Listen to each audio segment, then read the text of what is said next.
열 나흘째 되는 날 밤에 우리가 아드리아 바다에서 이리저리 쫓겨 가다가 자정쯤 되어 사공들이 어느 육지에 가까워지는 줄을 짐작하고 물을 재어 보니 20길이 되고 조금 가다가 다시 재니 15길이라.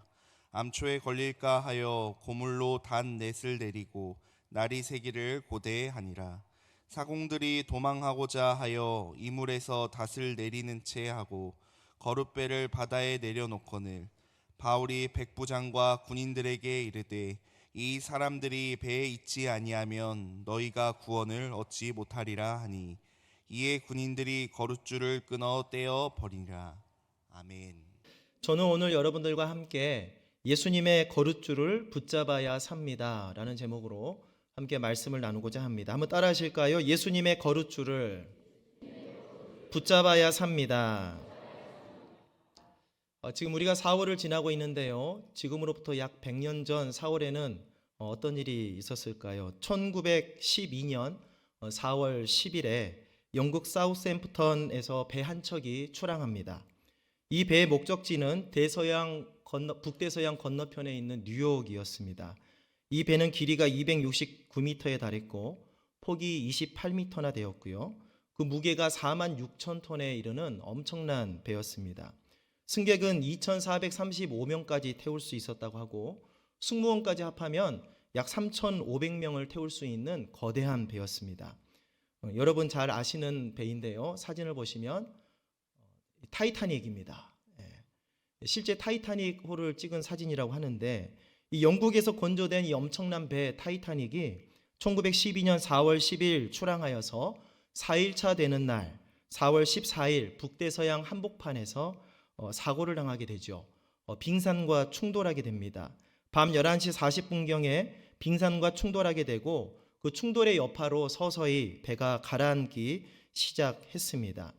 결국 4월 15일 이튿날 새벽 2시 20분경에 타이타닉호는 북대서양 한복판에서 완전히 침몰되어서 많은 희생자가 발생하게 되었습니다.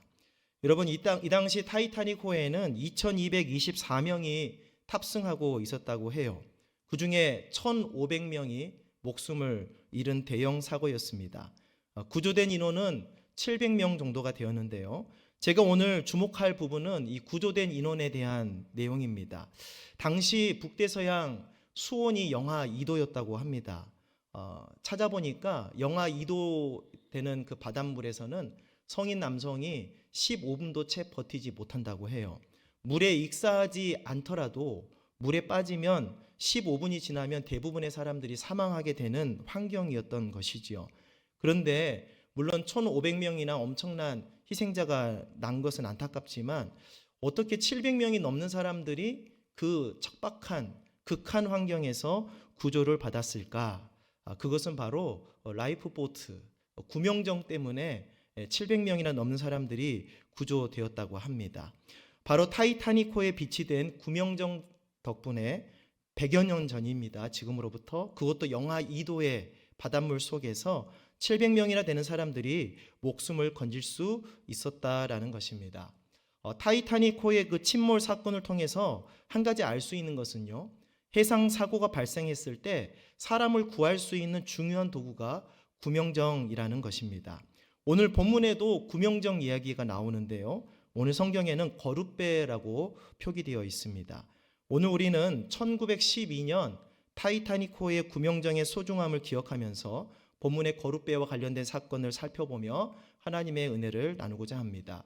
오늘 본문 내용을 살피기에 앞서서 바울이 지금 배 한 척을 타고 있는데 이 배를 타게 된 연유에 대해서 우리가 먼저 살펴보기를 원합니다. 첫 번째로 바울이 체포되어서 로마로 압송되게 되었습니다.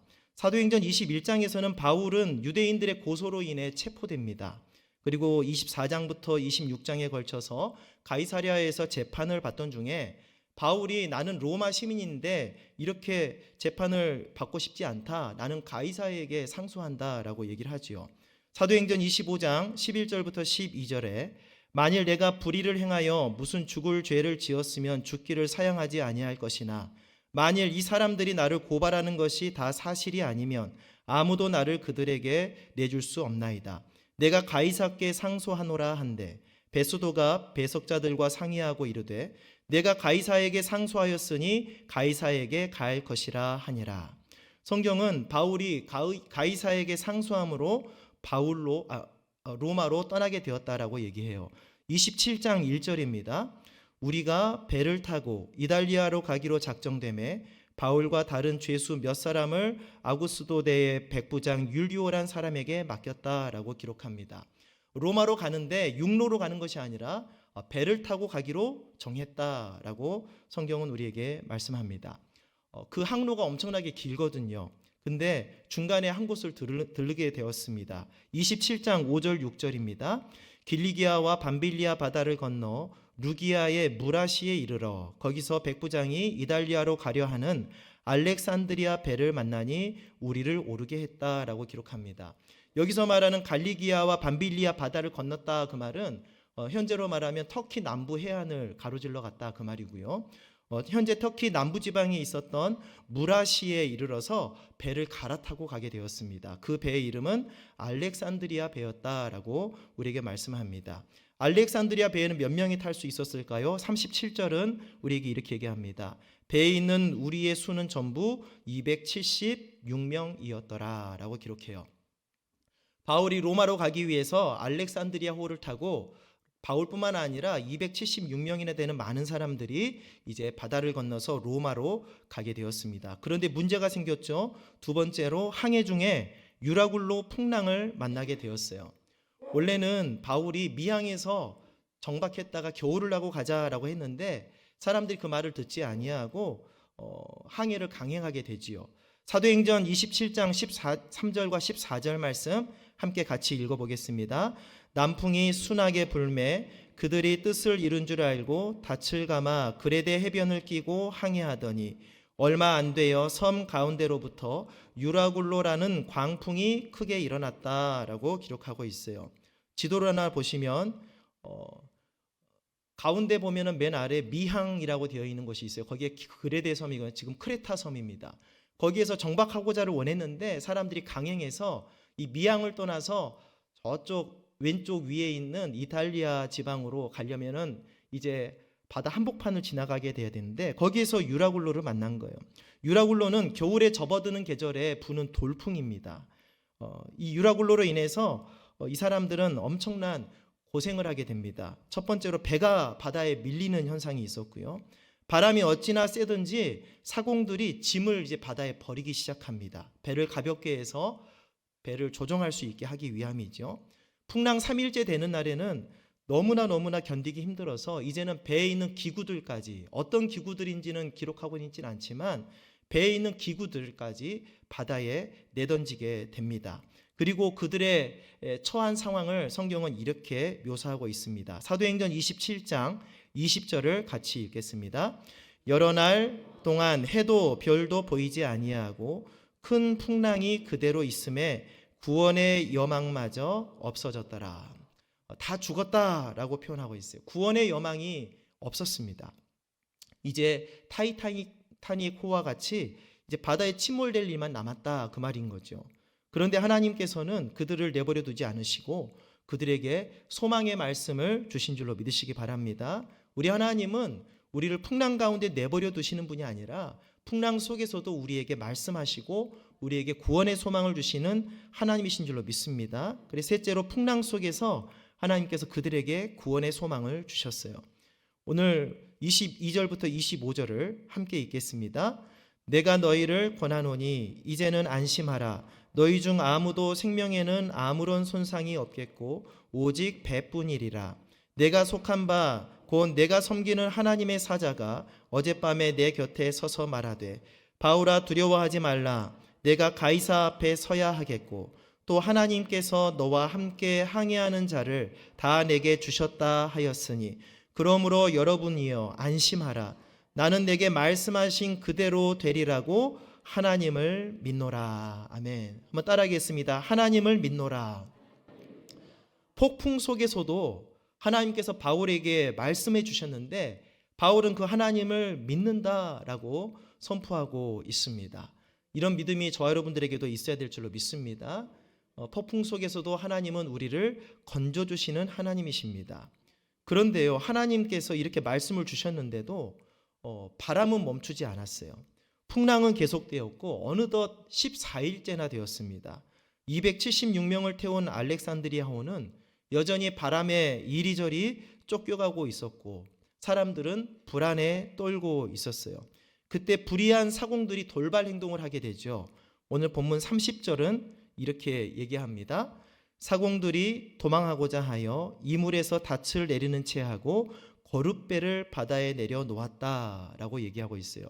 이 배의 이물이라는 말은 배의 뱃머리를 얘기합니다. 배 앞쪽에서 닻을 내리는 채 하고 사람들을 속이고 자기들만 도망가려고 거룻배, 그러니까 구명정을 몰래 내려놓고 있어요.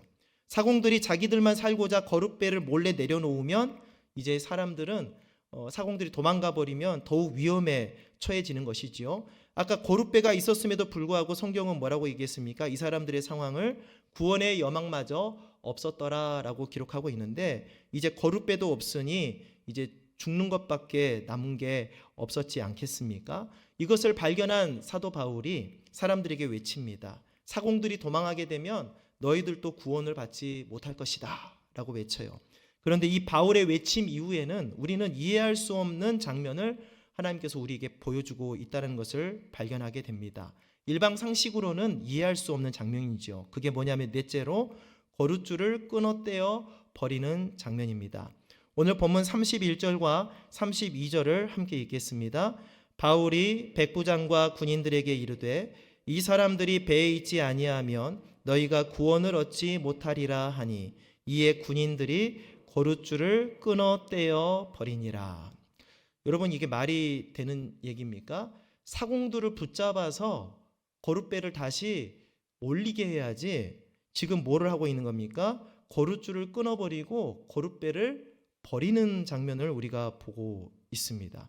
여러분 거룻줄이라는 것은요 배가 떠내려가지 않도록 묶는 줄을 거룻줄이라고 하는데 오늘 본문의 거룻줄은 어떤 용도로 쓰였겠습니까? 알렉산드리아호 본선이 있는데 이 본선에 혹시 모를 재난에 대비하기 위해서 구명정 거룻배를 같이 실었는데 이 거룻배가 혹시라도 유실되지 않도록 고정하는 줄을 오늘 본문의 거룻줄이라고 말하는 것 아닙니까? 그런데 그 거룻줄을 어떻게 했습니까?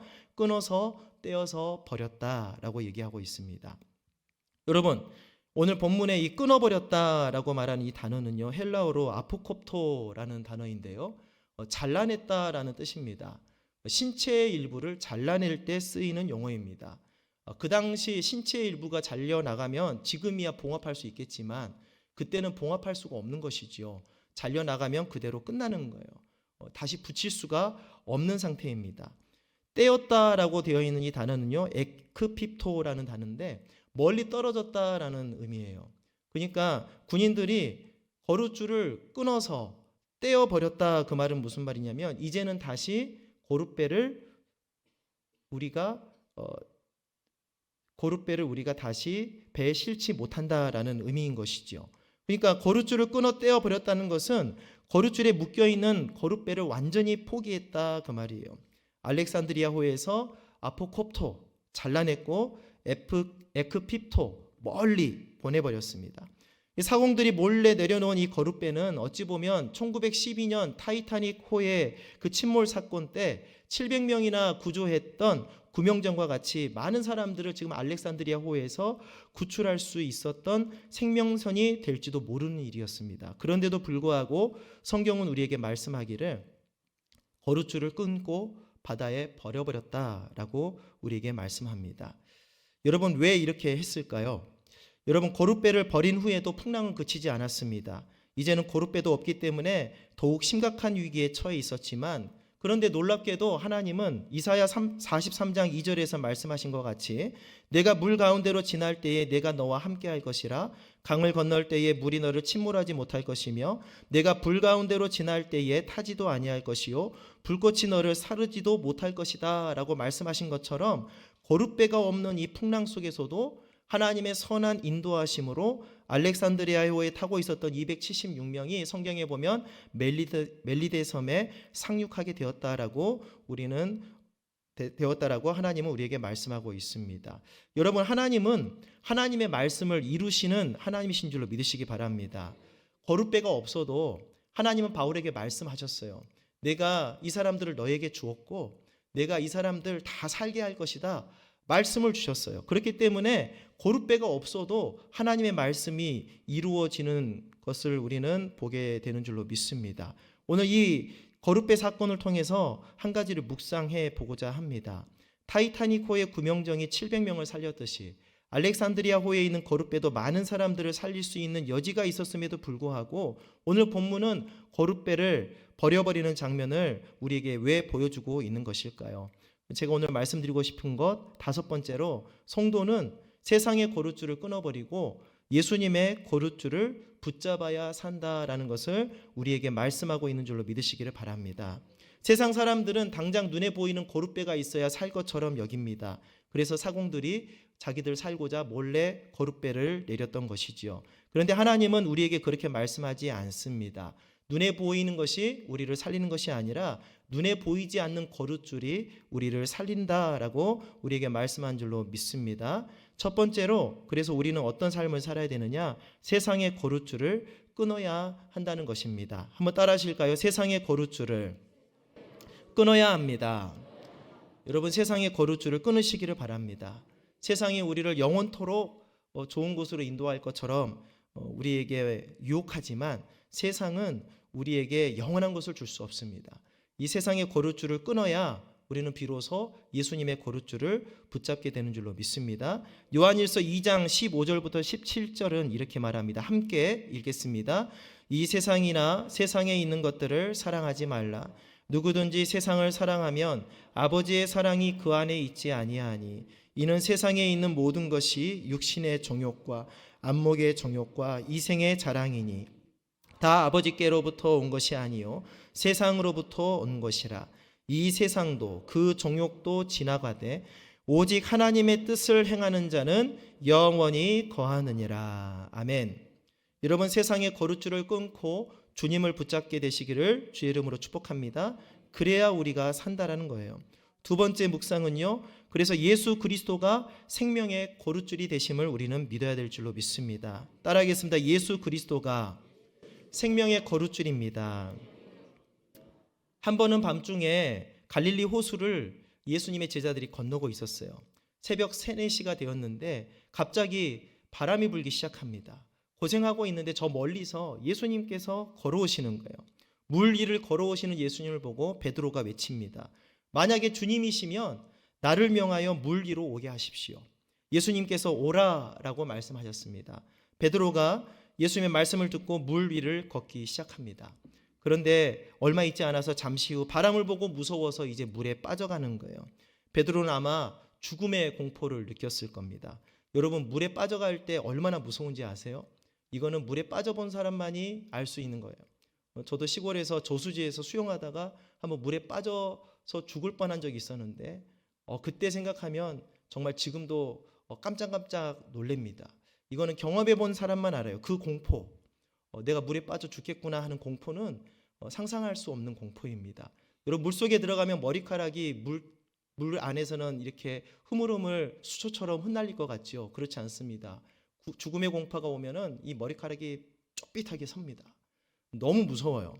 베드로도 아마 그렇게 무서웠을 것 같아요. 그래서 베드로가 이렇게 외칩니다. 마태복음 14장 30절에 바람을 보고 무서워 빠져가는지라 소리질러 이르되 주여 나를 구원하소서. 그때 예수님께서 어떻게 했습니까? 베드로를 건져주신 줄로 믿습니다. 14장 31절과 32절 함께 읽습니다. 예수께서 즉시 손을 내밀어 그를 붙잡으시며 이르시되 믿음이 작은 자여 왜 의심하였느냐 하시고 배에 함께 오름에 바람이 그치는지라. 아멘. 여러분, 물에 빠져 죽어가고 있는 공포 속에 소리 지르고 있는 이 베드로를 예수님께서 건져주셨다라는 거예요. 여러분, 거기에서 거룻줄이 있습니까? 거기에 거룻배가 있습니까? 튜브라도 있습니까? 아무것도 없는 상황에서 우리 예수님께서 베드로를 건져주셨다라는 거예요. 우리 예수님이 생명의 거룻줄이 되셔서 베드로를 건져주신 줄로 믿습니다. 우리 예수님은 저 여러분도 이렇게 건져주시는 분이세요. 여러분, 풍랑 속에서 폭풍 속에서 어려운 가운데 힘든 가운데 좌절 가운데 낭만 가운데 있다 할지라도 여러분 절대 포기하지 마시기 바랍니다. 예수님을 붙잡으시기 바랍니다. 눈에 보이지 않아도 거룻배가 없어도 우리 예수님의 거룻줄을 붙잡고 있으면 우리는 구원의 방주에 올라서게 되는 줄로 믿습니다. 골로새서 1장 13절과 14절 함께 읽습니다. 그가 우리를 흑암의 권세에서 건져내사 그의 사랑의 아들의 나라로 옮기셨으니 그 아들 안에서 우리가 속량 곧 죄사함을 얻었도다. 아멘. 흑암의 권세에서 건져주시는 그분, 그 예수님의 거룻줄을 붙잡고 사는 인생 되시기를 주의 이름으로 축복합니다. 요한복음 15장 5절 말씀 함께합니다. 나는 포도나무요 너희는 가지라. 그가 내 안에 내가 그 안에 거하면 사람이 열매를 많이 맺나니 나를 떠나서는 너희가 아무것도 할 수 없음이라. 아멘. 여러분, 예수님을 떠난 인생은 아무것도 할 수 없다라고 말씀합니다. 우리 예수님을 붙잡는 하나님의 거룩한 백성들 되시기를 바랍니다. 요한복음 14장 6절도 이렇게 말합니다. 예수께서 이르시되 내가 곧 길이요 진리요 생명이니 나로 말미암지 않고는 아버지께로 올 자가 없느니라. 여러분, 우리는 알렉산드리아호의 사공들처럼 세상의 거룻줄을 의지해서는 안 되는 사람들입니다. 우리는 베드로와 같이 예수님을 붙잡고 주님을 의지하는 삶을 살아야 되는 하나님의 백성인 줄로 믿습니다. 여러분, 세상을 의지하지 마시고 하나님을 의지하시는 저 여러분 되시기를 바랍니다. 눈에 보이는 거룻배가 나를 살리는 것 같지만 진짜 나를 살리시는 분은 눈에 보이지 않는 구원의 방주입니다. 예수님의 거룻줄입니다. 그것을 붙잡을 때 우리는 사는 인생이 되고 하나님의 자녀로 승리하는 삶을 살게 될 줄로 믿습니다. 우리 시편 20편 7절 말씀을 믿음으로 고백합니다. 어떤 사람은 병거, 어떤 사람은 말을 의지하나 우리는 야훼 우리 하나님의 이름을 자랑하리로다. 아멘. 여러분, 세상을 의지하지 말고 우리 하나님의 이름을 자랑하는 백성 되시기를 주의 이름으로 축복합니다. 시편 115편 9절도 함께 읽습니다. 이스라엘아 야훼를 의지하라. 그는 너희의 도움이시요 너희의 방패시로다. 아멘. 말씀을 마치겠습니다. 사랑하는 성도 여러분, 세상의 거룻줄은 끊어 떼어 버려야 됩니다. 예수님의 거룻줄은 우리가 반드시 붙잡아야 됩니다. 예수님의 거룻줄, 구원과 생명의 거룻줄을 믿음으로 붙잡으셔서 구원의 방주, 생명의 거룻배에 올라서서 생명을 얻되 풍성히 얻는 승리의 삶을 살게 되시기를 주의 이름으로 축복합니다. 예수님의 거룻줄을 붙잡아야 삽니다. 기도하겠습니다. 하나님 아버지, 우리가 오늘 예수님의 거룻줄을 붙잡기를 원합니다. 세상 사람들은 눈에 보이는 거룻배를 의지하지만 우리는 하나님의 말씀을 의지하는 인생이 되게 하여 주옵소서. 우리가 비록 우리가 살고 있는 이 세상이, 내가 처한 환경이 너무나 폭풍 같고 힘겹고 어려운 가운데 처해 있지만 우리가 그럼에도 불구하고 예수 그리스도를 의지하고 나아갈 때 우리의 삶을 여시고 성령으로 인도하셔서 하나님의 선한 인도하심으로 아버지 하나님의 축복을 누리는 삶을 살게 할 줄로 믿습니다. 오늘 나를 구원하시기 위하여 십자가 지신 그 예수 그리스도를 붙잡으오니 주님께서 우리를 구원의 방주로 올라타게 하셔서 생명을 얻되 풍성히 얻는 주의 백성으로 살아가게 하여 주시옵소서.